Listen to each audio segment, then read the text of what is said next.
So guys welcome to Kottayam. দেখতে পাচ্ছ my god খুবই মানে খুবই খারাপ লাগছিল। So guys welcome to Kerala.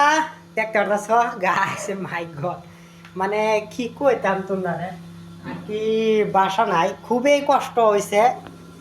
আর জীবনের প্রথম দুইটা গেন্দা বুন্দা লইয়া যে কেরালা আইলাম, আল্লাহ রহম করছে।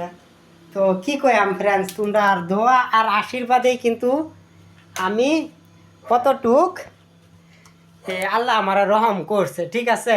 তো তোমরা সবাই আমার লাগে বেশি বেশি করে দোয়া করবা। আল্লাহ দিলে কিন্নু ফেস হয়েছে না, আমি যেরকম ভাবছিলাম যে দুইটা গেন্দা গুন্দা লইয়া কেরালা যাইতেছি আসাম থেকে কত কষ্ট হইব। তো ইনশাআল্লাহ আল্লাহ দিলে কিনু মুসিবতে আল্লাহ ফলাইছে না, খুদার রূপে ভরসা লইয়া দুইটা জীবতাই লইয়া ট্রেনে উঠছি।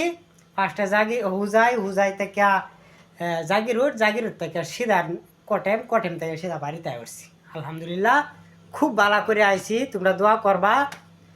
আর সবের কি কইতাম, তোমরা সবের দুয়ার আর আশীর্বাদে কিন্তু আমি এরম বাদ দেশ সাইরা বিদেশ একবার আনলিমিটেড ঘুরি।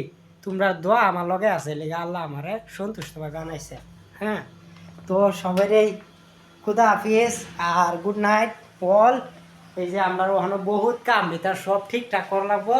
কতদিন আসাম বাড়ি ঠিক করছি, ওখান কেরালা ঠিক করা লাগবো।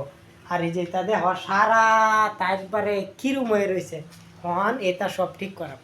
Okay bye bye all friends.